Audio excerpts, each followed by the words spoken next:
Mr. Pumblechook's premises in the high street of the market town were of peppercorny and farinaceous character, as the premises of a corn chandler and seedsman should be. It appeared to me that he must be a very happy man indeed, to have so many little drawers in his shop, and I wondered when I peeped into one or two on the lower tiers, and saw the tied up brown paper packets inside, whether the flower seeds and bulbs ever wanted of a fine day to break out of those jails in bloom. It was in the early morning after my arrival that I entertained the speculation. On the previous night I had been sent straight to bed in an attic with a sloping roof, which was so low in the corner where the bedstand was, that I calculated the tiles as being within a foot of my eyebrows. In the same early morning I discovered a singular affinity between seeds and corduroys. Mr. Pumblechook wore corduroys, so did his shopman, and somehow there was a general air and flavor about the corduroys so much in the nature of the seeds, and a general air and flavor about the seeds so much in the nature of the corduroys, that I hardly knew which was which. The same opportunity served for me noticing that Mr. Pumblechook appeared to conduct his business by looking across the street at the saddler, who appeared to transact his business by keeping his eye on the couchmaker, who appeared to get on in life by putting his hands in his pocket and contemplating the baker, who in his turn folded his arms and stared at the grocer, who stood at his door and yawned at the chemist, the watchmaker always poring over a little desk with a magnifying glass at his eye, and always inspected by a group of small frogs poring over him through the glass of his shop window, seemed to be about the only person in the high street whose trade engaged his attention. Mr. Pumblechook and I breakfasted at 8 o'clock in the parlor beside the shop, while the shopman took his mug of tea and hunch of bread and butter on a sack of peas in the front premises. I considered Mr. Pumblechook wretched company, besides being possessed by my sister's idea that a mortifying and penitential character ought to be imparted to my diet, besides giving me as much crumbs as possible in combination with as little butter, and putting such a quantity of warm water into my milk that it would have been more candid to have left the milk out altogether. His conversation consisted of nothing but arithmetic. On my politely bidding him good morning, he said pompously, 7 times 9, boy, and how should I be able to answer? Dodged in that way in a strange place and on an empty stomach. I was hungry, but before I had swallowed a morsel, he began a running sum that lasted all throughout the breakfast. 7 and 4 and 8 and 6 and 2 and 10 and so on. And after each figure was disposed of, it was as much I could do to get a bite or a sup before the next came, when he sat at his ease guessing nothing and eating bacon and hot roll, if I may be allowed this expression, a gorging and gourmandulous manner. For such reasons, I was very glad when 10 o'clock came, and we started for Miss Havisham's, though I was not at all at my ease regarding the manner in which I should acquit myself under that lady's roof. Within a quarter of an hour we came to Miss Havisham's house, which was of old brick and dismal, and had a great many iron bars to it. Some of the windows had been walled up, and those that remained, all the lower, were rustily barred. There was a courtyard in front, and that was so barred, so we had to wait, after ringing the bell, until someone should come to open it, while we waited at the gate. I peeped in. Even then Mr. Pumblechook said, and 14, but I pretended not to hear him, and saw at the side of the house there were a large brewery. No brewing was going on, and none seemed to have gone on for a long time. A window was raised, and a clear voice demanded what name, to which my conductor replied Pumblechook.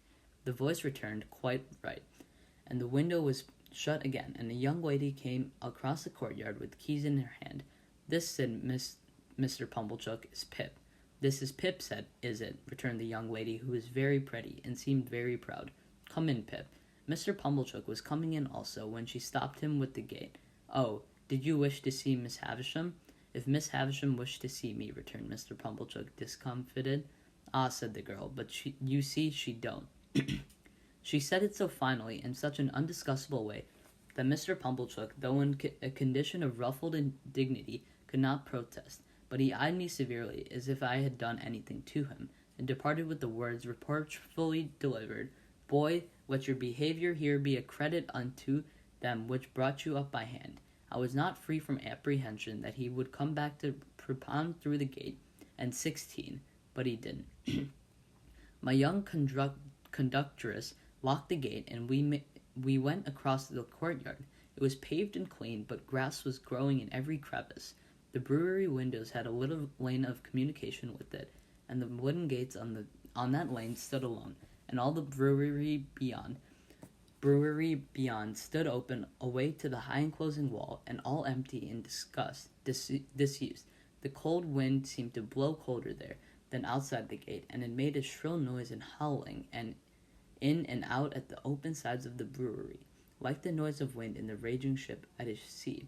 She saw me looking at it, and she said, You could drink without hurt all the strong beer that's brewed there now, boy. I should think I could, miss, said I, in a shy way. Better not try to brew beer there now, or it would turn out sour, boy, don't you think? It looks like it, miss. Not that anybody means to try, she added, for that's all done with, and the place will stand as idle as it is till it falls. As to strong beer, there's enough of it in the cellars already to drown the manor house. Is that the name of this house, miss? One of its names, boy. It has more than one name, then, miss. One more. Its other name was Sadis, which in Greek or Latin or Hebrew, or all three, or all one to me, for enough. Enough house, said I. That's a curious name, miss. Yes, she replied, but it meant more than it said. It meant when it was given that whoever had this house could want nothing else. They must have been equally satisfied in those days, I should think. But don't loiter, boy. Though she called me boy so often, and with carelessness that was far from complimentary, she was about my own age. She seemed much older than I, of course, being a girl and beautiful and self-possessed, and she was as scornful of me as she had been 21 and a queen. We went into the house by a side door. The great front entrance had 2 chains across its outside, and the first thing I noticed was the passages were all dark, and that she had left a candle burning there. She took it up, and we went through more passages and up a staircase, and still it was all dark, and only the candle lighted us.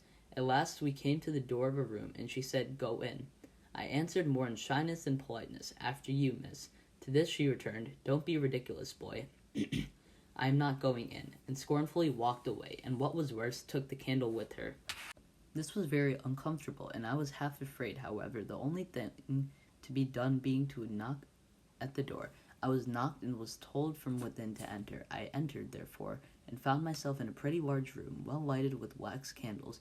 No glimpse of daylight was to be seen in it. It was a dressing room, as I supposed from the furniture, though much of it was of forms, and then quite unknown to me, but prominent in it was a draped table with a gilded looking glass, and that I made out at first sight to be a fine lady's dressing table. Whether I should have made out this object so soon, if there had been no fine lady sitting at it, I could not say. In an armchair, with an elbow resting on the table, and her head leaning on that hand, sat the strangest lady I have ever seen, or shall ever see. She was dressed in rich materials, satins and laces, and silks all of white. Her shoes were white, and she had a long white veil dependent from her hair, and she had bridal flowers in her hair, but her hair was white.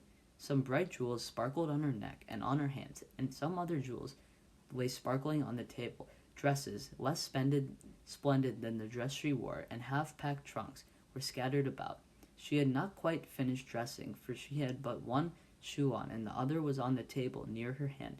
Her veil was but half arranged. Her watch and chain were not put on, and some lace for her bosom lay with those trinkets, and with handkerchiefs and gloves, and some flowers, and a prayer book, all confusedly heaped about the looking-glass. It was not in the first few moments that I saw all these things, though I saw more of them in the first moments than might be supposed. But I saw that everything within my view, which ought to be white, had been white long ago, and had lost its luster, and was faded in yellow.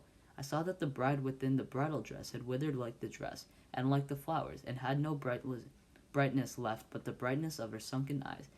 I saw the dress had been put upon the rounded figure of a young woman, and that the figure upon which it now hung loose had shrunk to skin and bones. One Once I had been taken to see some ghastly waxwork at the fair, representing I not know what impossible personage lying in state. Once I had been taken to one of our old marsh churches to see a skeleton in the ashes of a rich dress that had been dug up out of a vault upon the church pavement. Now waxwork and skeleton seemed to have dark eyes that moved and looked at me. I should have cried out if I could. "Who is it?" said the lady at the table. "Pip, ma'am." "Pip, Mr. Pumblechook's boy, ma'am. Come to play. Come nearer. Let me look at you. Come close." It was when I stood before her, avoiding her eyes, that I took note of the surrounding objects in detail, and saw that her watch had stopped at 20 minutes to 9, and that a clock in the room had stopped at 20 minutes to 9. "Look at me," said Miss Havisham. "You are not afraid of a woman who has never seen the sun since you were born?" I regret to state that I was not afraid of telling the enormous lie comprehended in the answer no. "Do you know what I touch here?" she said, laying her hands one upon the other on her left side. "Yes, ma'am. It made me think of the young man." "What do I touch?" "Your heart." "Broken." She uttered the word with an eager look and with strong emphasis, with a weird smile that had a kind of boast in it. Afterwards she kept her hands there for a while and slowly took them away as if they were heavy. "I am tired," said Miss Havisham. "I want diversion, and I have done with men and women. Play." I think it will be conceded by my most disputable reader that she could hardly have directed an unfortunate boy to do anything in the wide world more difficult to be done under the circumstances. "I sometimes have sick fancy," she went on, "and I have a sick fancy that I want to see some play." There, with an impatient moving of the fingers of her right hand. "Play, play, play." For a moment, with the fear of my sisters working me before her eyes, I had a desperate idea of starting round the room in the assumed character of Mr. Pumblechook's chaise cart, but I felt myself so unequal to the performance that I gave it up and stood looking at Miss Havisham in what I suppose she took for a dog manner, inasmuch as she said, when we had taken a good look at each other, "Are you sullen and obstinate?" "No, ma'am. I am very sorry for you, and very sorry I can't play just now. If you complain of me, I shall get into trouble with my sisters, so I would do it if I could, but it's so new here, and so strange, and so fine, and so melancholy." I stopped, fearing I might say too much, or had already said it, and we took another look at each other. Before she spoke again, she turned her eyes from me, and looked at the dress she wore, and at the dressing table, and finally in the looking glass. "So new to him," she muttered, "so old to me, so strange to him, so familiar to me, so melancholy to both of us. Call Estella." As she was still looking at the reflection of herself, I thought she was talking to herself, and kept quiet. "Call Estella," she repeated, flashing a look at me. "You can do that. Call Estella at the door." To stand in the dark in a mysterious passage of an unknown house, bawling Estella, who is a scornful young lady, neither visible nor responsive, and feeling it a dreadful liberty so as to roar out her name, was almost as bad as playing to order. But she answered at last, and her light came along the dark passage like a star. Miss Havisham beckoned her to come close, and took upon a jewel from the table, and tried its effect upon her fair young bosom, and against her pretty brown hair. "Your own, one day, my dear, and you will use it well. Let me see you play cards with this boy." "With this boy? Why, he's a common laboring boy." I thought I overheard Miss Havisham answer, only it seemed so unlikely. "Well, you can break his heart." "What do you play, boy?" asked Estella of myself with the greatest disdain. "Nothing but beggar my neighbor, miss." "Beggar him," said Miss Havisham to Estella. So we sat down to cards. It was then I began to understand that everything in the room had stopped, like the watch and the clock, a long time ago. I noticed that Miss Havisham put down the jewel exactly on the same spot from which she had taken it up. As Estella dealt the cards, I glanced at the dressing table again, and saw that the shoe upon it, once white, now yellow, had never been worn. I glanced down at the foot from which the shoe was absent, and saw that the silk stocking on it, once white, now yellow, had been trodden ragged. Without this arrest of everything, the standing still of all the pale decayed objects, not even the withered bridal dress, on the collapse from which have looked so like grave clothes, or the long veil like a shroud. So she sat, corpse-like, as we played at cards. The frillings and trimmings on her bridal dress looked like earthy paper. I knew nothing then of the discoveries that are occasionally made of bodies buried in ancient times, which failed to powder in the moment of being distinctly seen.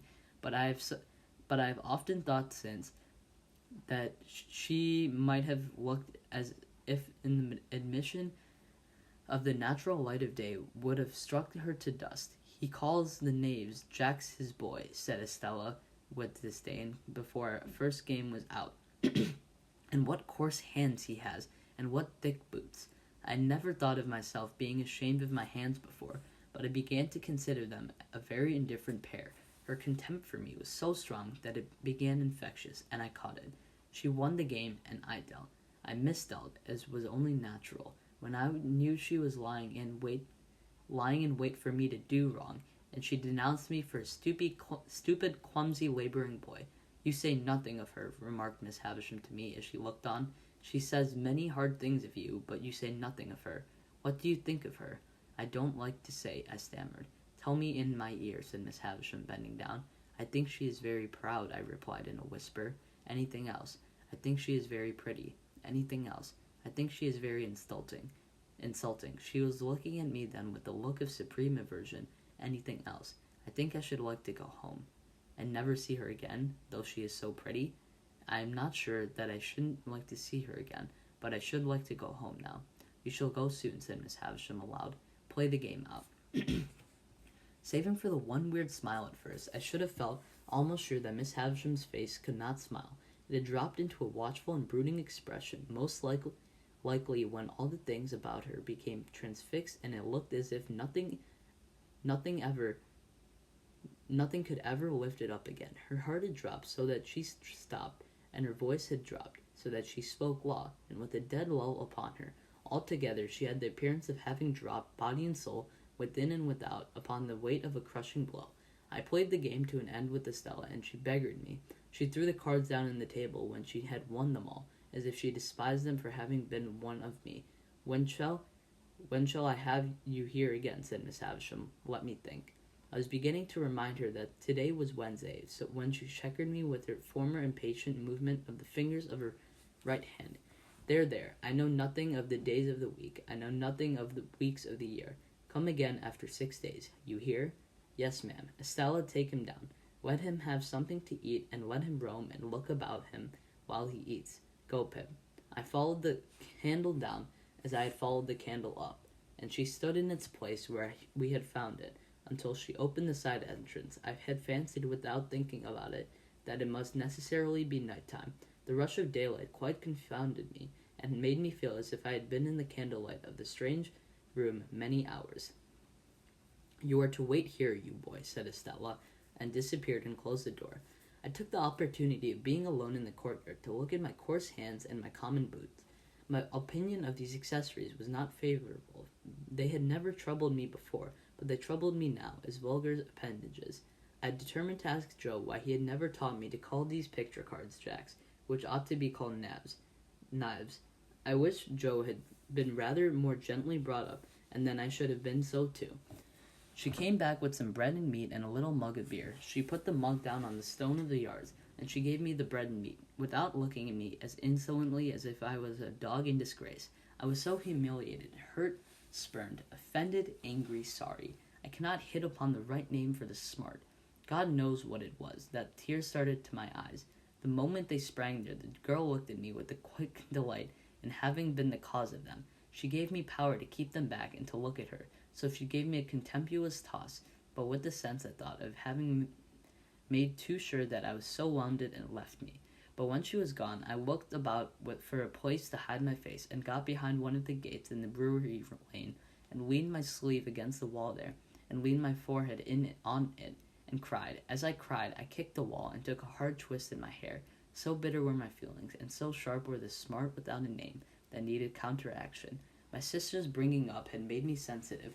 In the little world in which children have their existence, whosoever brings them up, there is nothing so finely perceived and so finely felt as injustice. It may be only small injustice that the child can be exposed to, but the child is small, and its world is small, and its rocking horse stands as many hands high, according to scale, as a big-boned Irish hunter. Within myself I had sustained from my babyhood a perpetual conflict with injustice. I had known from the time when I could speak, that my sister and her capricious, violent coercion was unjust to me. I had cherished a profound conviction that her bringing me up by hand gave her no right to bring me up by jerks, though by all my punishments, disgraces, fasts, and virgils, and other penitential performances, I had nursed this assurance, and to my communing so much with it, in a solitary and unprotected way, in great part referred to the fact that I was morally timid and very sensitive. I got rid of my injured feelings for the time by kicking them into the brewery wall and twisting them out of my hair, and then I smoothed in my face with my sleeve and came from behind the gate. The bread and meat were unacceptable, and the beer was warming and tingling, and I was soon in spirits to look about me. To be sure, it was a deserted place down to the pigeon house in the brewery yard, which had been blown crooked on its pole by some high wind, and would have made the pigeons think themselves at sea, if there had been any pigeons there to be rocked by it. There were no pigeons in the dovecot, no horses in the stable, no pigs in the sty, no malt in the storeroom, no smells of grains and beer in the copper or the vat. All the uses and scents of the brewery might have been evaporated with its last week of smoke. In a by-yard there was a wilderness of empty coach, which had a certain sour remembrance of better days lingering about them, but it was too sour to be accepted as a sample of the beer that had gone, and in this respect I remembered those recluses as being like most others. Behind the further end of the brewery was a rain garden with an old wall, not so high but that I could struggle up and hold on long enough to look over it, and see the rain garden was a garden of the house, and that it was overgrown with tangled weeds, but that there was a track with the green and yellow paths as if someone's sentiments walked there, and that Estella was walking away from me even then, but she seemed to be everywhere, for when I yielded to the temptation presented by the casks and began to walk on them, I saw her walking on them at the end of the yard of casks. She had her back towards me, and held her pretty brown hair spread out in her two hands, and never looked round, and passed out my view directly. So in the brewery itself, by which I mean the large paved lofty place in which they used to make the beer, and where the brewing utensils still were when I first went into it, and rather oppressed by its gloom, stood near the door looking about it. I saw her pass among the extinguished fires, and ascend some light iron stairs, and go out by a gallery high ahead, as if she were going out into the sky. It was in this place, and at this moment, that a strange thing happened to my fancy. I thought it a strange thing then, and I thought it a strange thing long ago.